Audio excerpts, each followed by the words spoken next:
옆에 뒤에 분하고 인사하겠습니다. 성도님을 뵈니 힘이 납니다.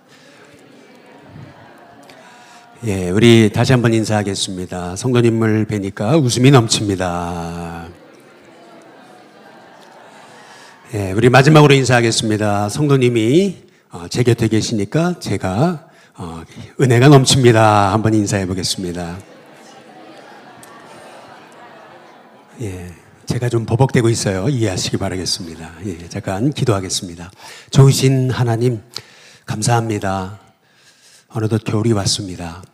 우리 인생에도 이렇게 영적 겨울이 찾아옴을 우리가 생각할 때, 하나님 기회 주셨을 때 열심히 씨 뿌리고, 열심히 가꾸고, 또 열심히 추수하는 저희들이 되도록 인도해 주옵소서. 흉년을 만났지만, 그러나 이 흉년이 일신교회로 인해 우리 성도님을 통해서 풍년으로 바뀌는 하나님의 역사를 볼 수 있도록 우리도 요셉의 꿈과 요셉의 지혜로 충만하도록 인도해 주옵소서. 말씀 듣기 원하오니 성령님 우리 가운데 말씀해 주시고 하나님의 은혜 가운데 전하고 듣고 또 삶에 실천하는 저희들이 되도록 성령님 역사해 주옵소서. 예수님의 이름으로 기도드리옵나이다. 아멘. 군에 가면 군종장교가 있죠. 군목, 그리고 군스님, 그 다음에 군신부님, 이런 분들을 군종장교라 그러죠. 이렇게 이 그룹도 상당한 그룹이다 보니까 이제 대표가 필요하잖아요. 그래서 이제 우리 군종장교 중에 목사님들이 제일 많으시니까 목사님 중에 한 분이 대표가 한 분 되시라고 이제 그랬더니 목사님들이 못하겠다고 이제 그런 거예요. 이제 그랬더니 신부님들이 좀 하시라고 이제 그랬더니 신부님들이 우리는 여기 오고 싶어 온 게 아닌데 못 하겠다고 이제 그렇게 되는 거죠. 이제 그러니까 이제 한 스님 중에 한 분이 그랬대요. 예. 손을 들면 제가 하겠습니다. 이제 그러더라는 거예요. 이제 그러면서 이분이 하셨던 말씀이 소승이 우리의 십자가를 지겠습니다. 이제 그렇게 얘기를 했다는 얘기죠. 여러분, 우리가 이 땅을 살아가면서 어찌 보면은 참 지혜가 필요한 것 같습니다. 지식도 많이 필요하죠. 그러나 지식보다 중요한 게 지혜인데 우리가 지난 금요일을 통해 우리가 요셉의 지혜를 함께 살펴봤어요.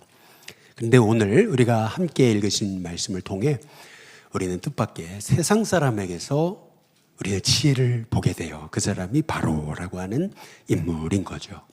아니 잠깐만 목사님 잠깐만요. 바로는 어찌 보면은 제국을 세우면서 수많은 사람을 죽인 악인이 아닙니까? 그 사람에게 배울 게 뭐가 있습니까? 이제 이렇게 얘기하시는 분들이 혹 있을지 모르겠어요. 그러나 탈무드는 이렇게 얘기를 해요. 누가 지혜로운가? 가장 지혜로운 사람은 끊임없이 배우는 사람이라고 이제 그렇게 얘기를 하고 있잖아요. 우리는 사실은 세상 사람을 통해서도 배워야 됩니다.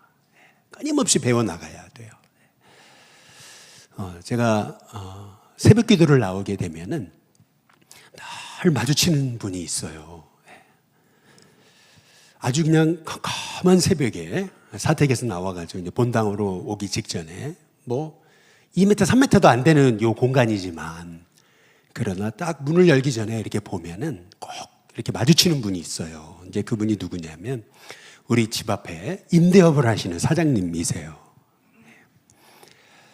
보면은요, 저는 겨우 일어나가지고 넥타이 메고 그리고 이제 새벽을 나오는 거잖아요. 그런데 이분은요 벌써 나와가지고 집을 다 쓸어놓고요, 청소, 쓰레기 다 버리고요. 이렇게 새벽기도 끝나고 내려가다 보면 아주 번들번들해요. 저는 속으로 그런 생각을 해봤어요. 저분이 하시는 일이 임대업밖에 없나 보다. 그럼 아침 일찍 일어나가지고 저렇게 갈고 닦고 그리고 집에 가서 좀 쉬면 되는 거지. 이런 생각을 해봤어요. 그런데 이분을 뜻밖에도 얼마 전에 남대문 시장에서 만났어요. 그런데 이분이요 꼭 우리 교인들처럼, 아니 교인분들보다 더 이분이요 꼭 우리 장로님들을 뵈는 것처럼 이분이 저한테요 거기 사람들이 많았거든요. 그런데 안 믿는 분이 저한테 목사님 그러면서 오는 거예요. 이야, 얼마나 반갑든지. 아니 모른 채 해도 되는데 세상 사람이 목사님 그러면서 막 달려오는 거예요. 그러면 제가 뭐라 그래야 돼요? 아우, 반갑습니다. 이래야 정상인데 저도 모르게 튀어나온 말이 있었어요. 그게 뭐냐면, 아니, 아저씨 여기 왜 여기 계세요? 제가 그랬어요. 근데 왜냐하면, 아니, 이 시간에 이분이 집에서 주무실 시간인데, 아니, 왜 이 시간에 이분이 여기 나와 있나? 저는 너무 궁금해서 물어본 거예요. 참, 주책이죠. 네. 그런데 이분이 그러는 거예요. 아니, 목사님 모르셨어요? 저요, 여기서 조그마한 액세서리 하나 경영해요. 그러던 거예요. 아니, 그럼 그 임대업은 뭐예요? 그랬더니, 임대업은 부업이라는 거예요. 제 본업은 액세서리입니다. 이렇게 얘기를 하는 거예요. 그러면서 이분이 뭐라 하냐면, 이야, 너무 고마워요. 뭐라 하면, 목사님 차 한잔하고 가시죠. 세상 사람이. 나중에 알고 보니까요. 야, 저는 진짜 조그만 액세서리 상가 운영하는 줄 알았어요. 제가 이렇게 순진해요. 조그만 액세서리 운영한다니까 진짜 조그만 거 운영하는 줄 알고. 나중에 얘기를 들었어요. 제가 그분을 만났는데, 야, 그분이 임대업만 하는 게 아니고 액세서리과 하시더라. 제가 딱 그러니까 누가 그러더라고요. 목사님 모르셨어요? 그분이요, 이 남대문에 엄청난 액세서리 상가를 운영하는 대단한 인물이라는 거예요. 그래서 제가, 이야, 깜짝 놀랐다니까요. 제가 그분을 보면서, 야, 세상 사람도 저렇게 사는데. 그러니까 여러분 무슨 말이냐면은, 우리가 세상을 통해서도 배울 게 있어요. 아니, 바로를 통해서도 배워야 돼요. 여러분, 우리 일신교회는요, 모든 사람을 통해서 배우는 진짜 지혜로운 하나님의 사람이 될 수 있기를 주님의 이름으로 축복합니다. 그럼 바로를 통해서 배울 점이 뭘까? 이 바로의 관점으로 오늘 리더십이라고 하는 그러한 관점으로 오늘 성경을 보니까요. 창세기 41장 한번 46절을 보시면은 성경이 이렇게 저한테 말하고 있습니다. 요셉이 애굽 왕 바로 앞에 설 때에 몇 세라고요? 30세다. 그가 바로 앞을 떠나 애굽 온 땅을 순찰하니, 이렇게 말하고 있습니다.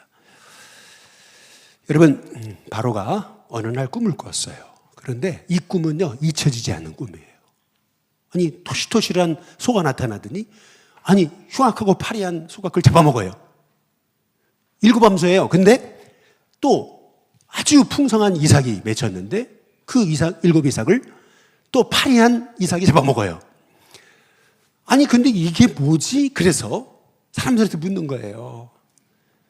당시 술사들, 꿈 해몽가들, 꿈 해석가들 다 불렀는데 애굽 땅에서는 꿈을 해석할 자가 없는 거예요.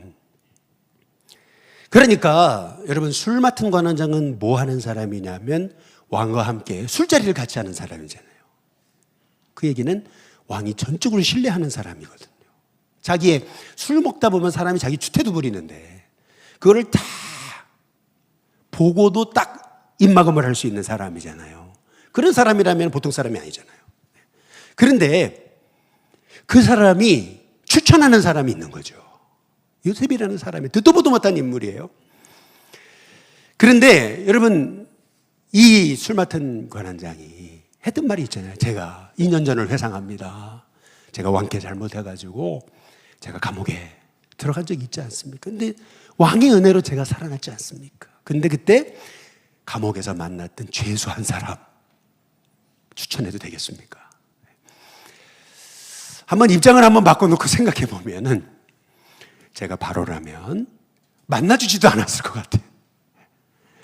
아니, 죄수인데다가 얘기를 가만히 들어보니까 히브리에서 끌려온 노예라는 거예요. 여러분, 지금도 사람의 계층이라는 게 보이지 않는 계층이 있는데 당시 여러분, 애굽 사회에는 계층이 있는 거거든요. 피라미드가 뭡니까? 결국 다 계층이 있는 거거든요. 아니, 요셉은 애굽 땅에서 쉽게 얘기하면 불가촉 천민인 거예요. 왕과 같은 자리를 할 수 있는 인생이 아니에요.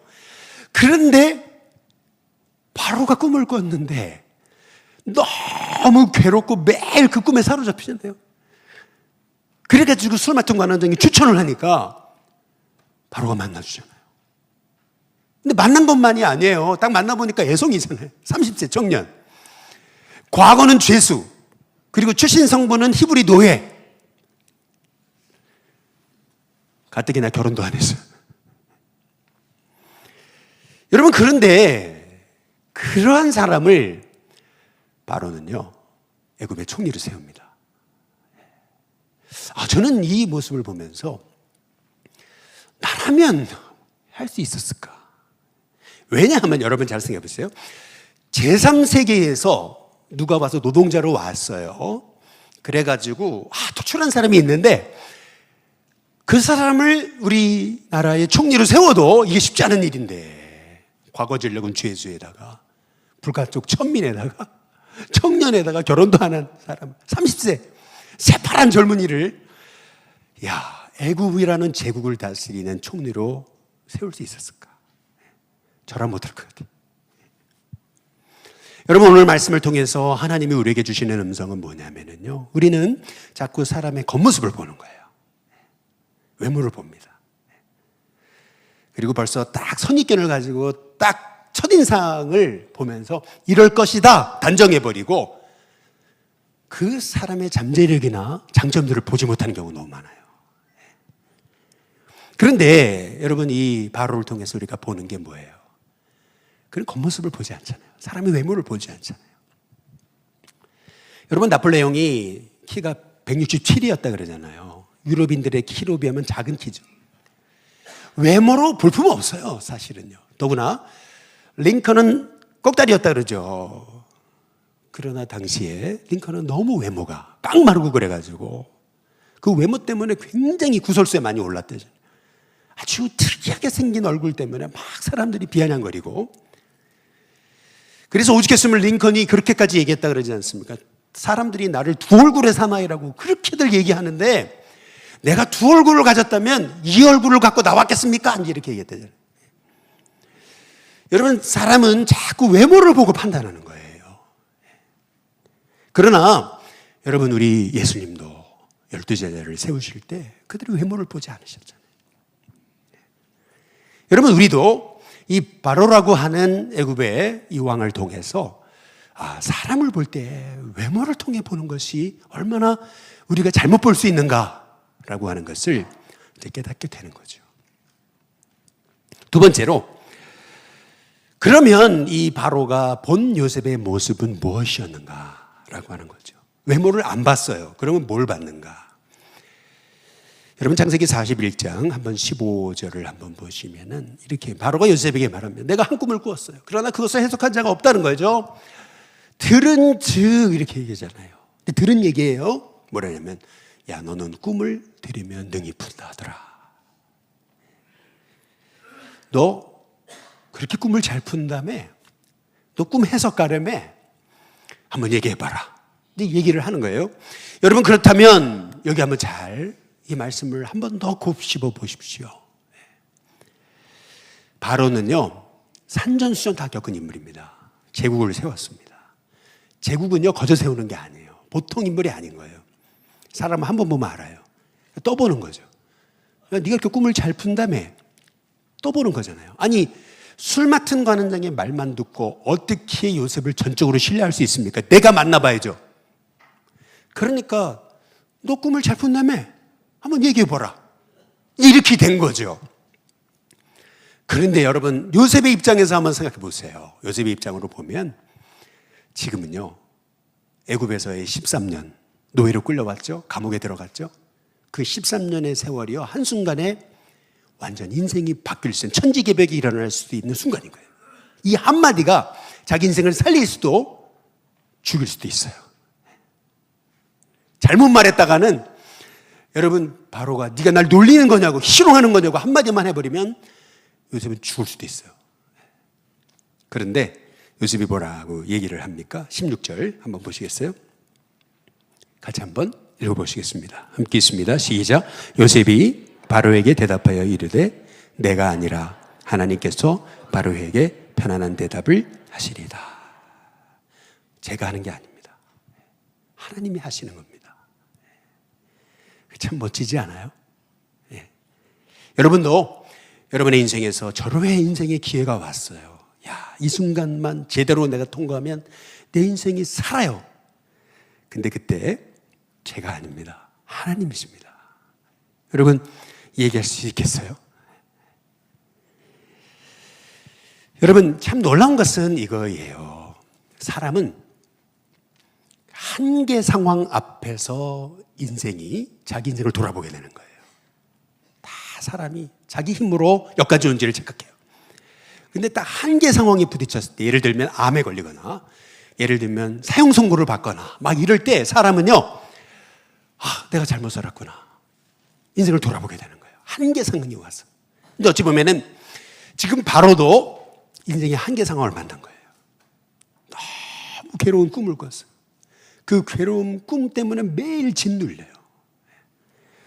근데 그때 요셉이 네 꿈 잘 푼다며 이제 이렇게 했는데, 요셉이 아닙니다. 이건 하나님이 하시는 겁니다. 야, 여러분, 이때 저는 그렇게 생각을 해요. 바로의 귀가 번쩍 뜨였다고 생각해요. 그래, 이거는 하나님이 보여주시는 꿈이 맞구나. 그렇죠? 근데 여기서 우리가 봐야 되는 것은 그거예요. 뭐냐면, 바로는요, 그래도 세상에서요, 못 이룬 꿈을 이룬 사람이죠. 제국을 이뤘잖아요. 피터 드러커라고 하는 사람이 그런 얘기를 했습니다. 사람에게 있어서 가장 위험한 그것은 실패가 아니라 성공이라고 했어요. 왜냐하면 실패는 자꾸 잊으려고 그런다는 거예요. 그런데 성공은 자꾸 생각이 난다는 거예요. 거기 매여버려가지고 사람이 편견보다 무서운 어떤 일에 대한 편견보다 무서운 거는 뭐냐면 과거의 성공이라는 거예요. 성공에 매여서 아무것도 안 들린다는 거예요. 듣지 못한다는 거예요, 사람이. 내가 이렇게 성공한 사람인데, 내가 이렇게 해왔는데 네가 무슨 얘기를 해, 이렇게 되는 것이 사람의 심정이라는 거예요. 그런데 여러분, 놀랍게도 바로는 요셉의 말에 경청합니다. 이 참 놀랍죠. 요셉이 했던 얘기가 뭐예요? 꿈을 쫙 해석해 주더니, 꿈을 이렇게 2번 겹쳐 꾸신 것은 하나님이 이 일을 정하신 겁니다. 딱 꿈에 대해서 얘기하더니 하는 말이, 이 일을 이루시려면 지금은 풍년의 때지만 이제 흉년이 올 텐데, 이 흉년의 때를 대비하셔야 되는데, 그러시려면 사람을 잘 세워야 됩니다. 명철하고 지혜로운 지도자를 세우십시오. 그런데 사람만 잘 세워서는 소용이 없습니다. 혼자 열심히 한다고, 사람이 투출한다고 사회가 바뀌는 게 아닙니다. 뭐 누구 한 사람 똑똑하다고 사회가 바뀐다는 게 아니에요. 요셉이 한 얘기는 뭐냐면, 시스템을 잘 세우십시오. 풍년의 때 흥청망청 돈 쓰지 마시고 20%를 거두십시오. 풍년의 때니까 20%를 거둬도 백성들이 마음껏 먹고 살 수 있습니다.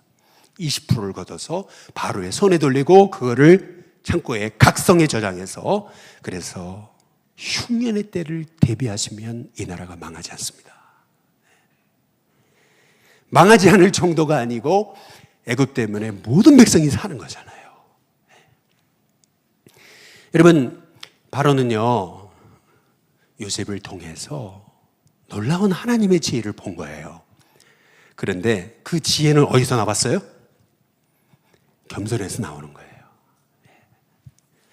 여러분, 진정한 지혜는요, 겸손에서 나오는 건데, 왜 겸손이 중요한 거냐면요, 겸손은 듣는 마음이기 때문에 그래요. 사람이 겸손하다 그러고 막 굽신굽신 대면서요, 말을 안 들으면요, 자기 생각에 빠져가지고 말을 안 들으면 그건 겸손이 아니에요. 겸손이란 뭐냐면 사람의 말을 들을 수 있는 귀가 있는 거예요. 사람이 성공해봐요, 남 얘기 안 들어요. 그런데요, 고난이 와봐요, 남 얘기를 들어요. 그렇죠? 여러분, 그렇다면 우리는 바로를 통해서 우리가 보게 되는 게 뭡니까? 불가촉 천민 그 애송이 요셉의 말을 바로가 들었다는 거예요.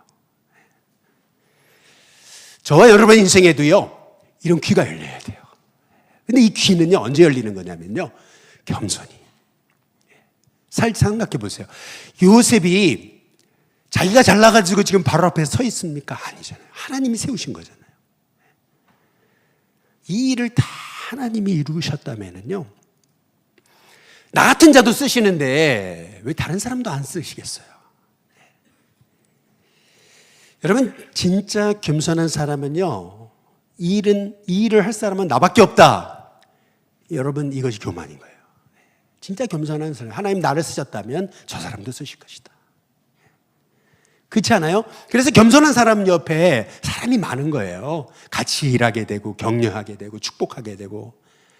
겸손한 사람 옆에 사람이 많은 거예요. 근데 교만한 사람 옆에는 사람이 떠나는 거예요.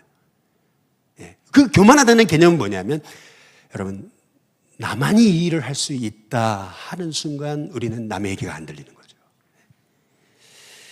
그런 의미에서 여러분, 이 바로가 얼마나 리더십의 지혜가 있었나. 참 저라면은 안 들었을 것 같아요. 그런데 바로는 요셉의 말을 들어요.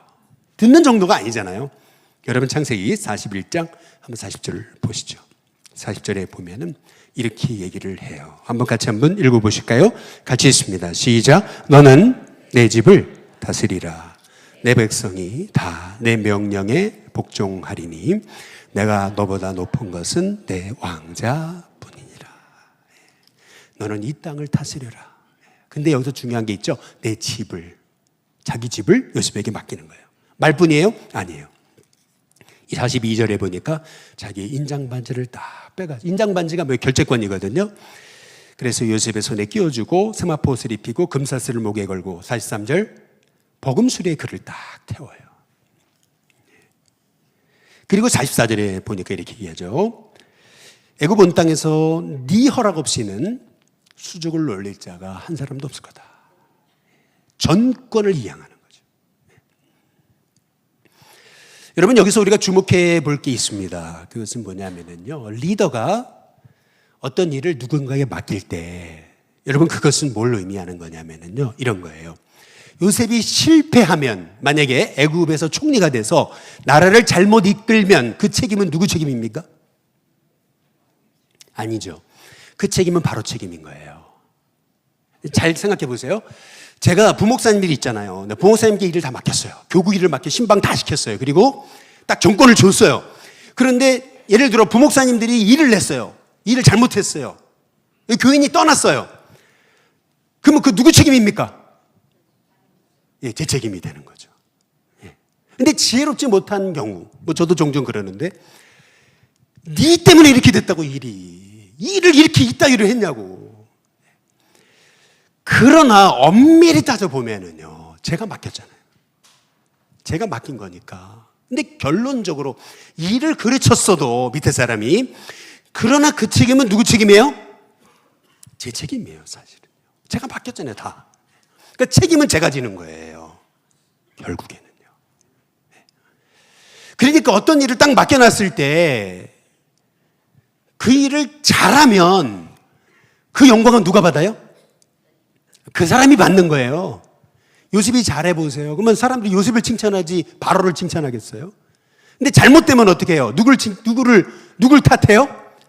왜 바로가 그 요셉이 그 애송이한테 그 일을 맡겨가지고 이렇게 나라를 이렇게 망가놓냐고. 이렇게 되는 거죠. 아닙니까? 제가 틀린 얘기 하는 겁니까? 예. 여러분, 이런 의미에서 바로가 요셉에게 전권을 주고 있거든요. 한번 해봐라, 이게 아니에요. 전권을 이양하고 있어요. 여러분, 여기서 우리는 놀라운 리더십의 비밀을 보는 거예요. 세상 사람도요, 어떤 일을 사람한테 맡길 때요, 전권을 이양하는 거예요. 자꾸 간섭하고, 못했을 때 네 탓이라고 그러고. 여러분, 지금 바로가 그런 마음을 가지고 요셉에게 맡기고 있는 게 아니에요, 이 일을요. 여러분, 해리 트루먼이라고 미국의 대통령 아시죠? 2차 세계대전 후에 유럽을 재건을 해야 될 상황이 온 거예요. 그래서 조지 마샬이라고 하는 사람이 170억 달러라고 하는 소위 유럽 복원 플랜을 만들어서 보고를 해요. 그러면 그 책임자는 누구예요? 트루먼이거든요. 그래서 이름을 트루먼 플랜으로 만들어야 돼요. 근데 놀랍게도 트루먼은 그 제안을 한 마샬의 이름을 따서 그거를 마샬 플랜으로 합니다. 다시 말해서 마샬에게 정권을 준 거죠. 여러분, 그것을 통해서 이 마샬이라는 인물이 그 일을 대충 했겠습니까?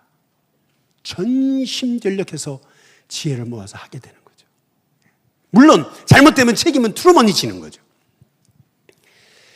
여러분, 그런 의미에서 우리는 12월 1일 날 당회가 열립니다. 우리 장로님 기도하셨지만 이번에 장로님 2분, 또 권사님들, 또 우리 집사님들을 세울 거예요. 근데 제가 여러분께 조금 공개적인 자리에서 사죄를 드리겠습니다. 죄송합니다. 그 이유는 실은 많은 분들이 저한테 그랬어요. 목사님, 장로님을 세우시라고. 세우셔야 된다고. 근데 저는 속으로 그랬어요. 아니, 예배도 열심히 나오시고 봉사도 열심히 하셔야지. 근데 그게 안 됐는데 어떻게 장로님을 세우냐고. 그러니까 쉽게 말하면 이런 거죠. 자격이 돼야 세우죠. 이런 거였어요. 그런데 지난주 제가 기도하는 가운데 정말 하나님이 강권적으로 제 마음속에 매일 말씀하신 게 있었어요.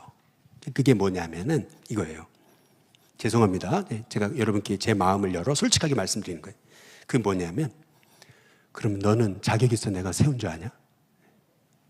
이게 하나님 음성이었어요. 그러면 너는 자격 있어? 그러면 이 음성이었어요. 그러면 너는 자격이 있냐는 거예요. 가만히 생각을 해보니까 저도 자격 있어 지금 담임 목회를 하고 있는 게 아니더라고요. 제가요, 그 음성에 매일 제가 생각하려고 생각한 게 아니고 계속 하나님이 그 생각을 생각나게 하시더라고요. 그러면서 오늘 말씀을 묵상하는데 가만히 요셉의 처지를 생각해 보니까, 여러분, 요셉이 자격이 있어서 지금 총리가 됐습니까? 아니에요. 자격이 있어 정권을 줬습니까? 아니에요. 참 놀랍죠. 근데 놀랍게도 이 요셉 같은 사람 한 사람이 세워지니까요, 애굽 전체가 살아요. 참 놀라운 거죠. 저는 우리 일신교회 장로님들, 그리고 권사님들, 집사님들, 앞으로 세워질 주님의 종들이 내가 자격이 있어서 내가 하나님이 나를 세우신 게 아니고 자격 없는 자를 불러주신 게 너무 감사해서 나를 충성되게 여겨 하나님이 직분을 맡겨주신 것임을 깨닫고 은혜에 감사하고 감격해서 어떻게 하면 이 주님의 사랑의 빚을 갚을 수 있을까? 그 마음을 가지고 몸밖에 드릴 것 없어 이 몸 바칩니다. 그러한 하나님의 종들이 우리 일신교회에 세워지는 은혜가 있게 되시기를 주님의 이름으로 축복합니다. 왜냐하면은 내가 자격이 있는데 안 뽑아주고 자격이 있는데 내가 세워졌다 이렇게 생각하게 되면은요, 그때부터 이런 사람은요, 임원이 되면 끊임없이 사람에게 상처를 줍니다. 내가 이런 자격이 있고 내가 이만큼 했는데, 여러분, 이런 생각하고 나는 자격이 없는데 하나님 세워주셨잖아요. 너무 감사하죠. 어떻게 하든지 하나님 내 삶을 드립니다. 그래 놓고도 저 한 것이 없습니다. 주님의 은혜에 응답해서 조그만 거 했을 뿐입니다. 액세서리 상가요? 조금 겨냥하고 있거든요. 여러분, 그런 얘기랑 똑같은 거죠. 저와 여러분의 인생 속에서 정말 하나님이 날 구원하신 게 너무 감사한 거예요. 자격이 있어 여러분을 구원하신 것이 아님을 믿으시기를 주님의 이름으로 축복합니다. 여러분, 사도행전 1장에 보면은 예수님이 제자들에게 오직 성령이 너희에게 마시면 예루살렘과 온 유대와 사마리아 땅끝까지 이르러 내 증인이 되리라. 세계 선교의 꿈을 예수님이 제자들에게 맡기시고 승천하십니다. 그런데 그때 기독교에서 내려오는 전설이 있어요. 그게 뭐냐면은 가브리엘 천사가 예수님께 항변을 하는 거예요. 아니, 예수님, 저런 오합지도를 놔두고 이렇게 가버리시면 어떡하냐고. 아니, 당신이 하셔야죠. 저들을 어떻게 믿고요. 말아먹으면 어떡해요. 근데 그때 예수님이 하셨던 말씀 있잖아요. 예수님 이런 말씀 하셨대요. 나는 저들을 믿는다. 그래서 우리 예수님이 제자들에게 그 놀라운 꿈을 맡겨주시고 승천하신 거예요.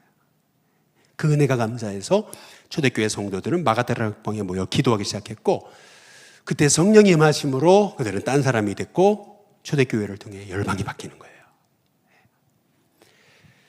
여러분, 오늘도 저와 여러분을 하나님 믿으셔서 이렇게 여러분을 구원하시고 하나님 자녀 삼으시고 여러분에게 성도라는, 집사라는, 권사라는, 장로라는 직분을 맡겨주신 줄로 믿습니다. 그래서 은혜의 감격으로 써주시는 게 감사해서 나를 드립니다. 늘 사랑의 빚진 자의 마음으로 여러분이 섬기신다면 하나님이 여러분에게 복을 안 주실래야 안 주실 수가 없다고 저는 분명히 믿습니다. 유대인들에게 내려오는 또 하나의 전설이 있습니다. 이건 유대교의 전설입니다. 노아가 방주를 만들 때 사람들에게 늘 했던 말이 있다라는 거예요. 그게 뭐냐면은 우리 집 앞에 우물물이 빨개지면 홍수 심판이 온다. 이렇게 사람들에게 가르쳤다는 거예요. 그 얘기를 한참 들은 동네 아이들이, 꼬맹이들이 히덕거리며 장난을 친 거예요. 그래, 저 노아 할배가, 저 멍청이 할배가 어떻게 하나 보자. 그래가지고 애들이요, 우물에다가요, 빨간 염료를 집어넣어가지고 우물을 시뻘겋게 만들었대. 근데 그때 노아가 그 광경을 딱 보더니 홍수 심판이 온다. 이렇게 얘기하기 시작했다. 그래가지고 동물들을 막 노아 방주에 집어넣고 가족들을 다 서둘러 재촉해가지고 그래서 방주 안으로 딱 들어간 거예요. 문을 딱 닫았어요. 그런데 어떻게 됐어요? 바로 홍수 심판이 온 게 아니에요. 7일 후에 왔어요. 1일이 지났어요. 2일이 지났어요. 3일이 지났어요. 동네 애들이 막 밖에서 막 노아 할아버지를 막 비웃고 희롱하는 거죠. 우리가 넣었는데 이렇게. 근데 놀랍게도 딱 7일이 지나고 여러분 진짜 홍수 심판이 온 거라는 거예요.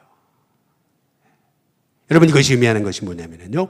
그래서 유대교가 얘기하는 것은 이것은 뭐냐면요. 하나님은 악인들의 악의를 통해서도 하나님이 일하실 때가 있다.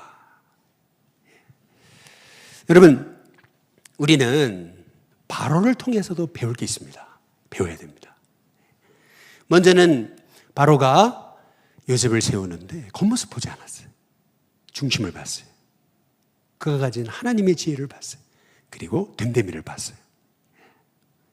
그리고 그에게 정권을 주고 마음껏 일할 수 있게 했어요. 여러분, 이 얘기는 뭐냐면 네가 잘못해도 내가 책임지겠다. 이 얘기거든요. 여러분, 이런 이 바로의 리더십의 지혜, 여러분 이 지혜에서 배울 게 많습니다. 저는 우리 일신교회 성도님들이요, 어떤 사람을 볼 때 자꾸 겉모습 보고 판단하고 이럴 것이다, 이랬다 이렇게 단정 짓는 게 아니고, 여러분 사람들을 볼 때 우리 하나님이 우리를 보시듯이 중심을 보시고, 그리고 그가 얼마나 하나님을 경외하고 하나님을 의지하는지를 보시고, 그리고 뭐니 해도 여러분이 일을 맡기실 때 전폭적으로 사람에게 일을 맡기되 잘할 수 있다, 잘할 거다, 난 널 믿는다, 잘못돼도 내가 책임지는 거다, 한번 열심히 해봐라, 너 할 수 있어. 끊임없이 사람을 격려하고 세워가면서, 그래서 하나님의 사람을 끊임없이 세우고 일으키는, 결국 우리가 다 자격이 있어서 하나님 세우신 게 아닌데 자격 없는 자를 세우신 게 하나님 은혜인데, 그렇게 본다면 자격 없는 자들의 하나님의 놀라운 기적의 역사를 이루는 곳, 여러분 그것이 교회가 아닐까라는 생각이 드는 거죠. 저와 여러분의 인생이 바로 이러한 자격 없는 자를 부르신 하나님의 은혜에 감사해서 매일 감사와 감격으로 정말 써주시는 게 은혜입니다. 사랑의 빚진 자의 마음으로 늘 이 은혜를 갚기 위해 삶을 드리는 저와 여러분이 될 수 있기를 주님의 이름으로 축복합니다.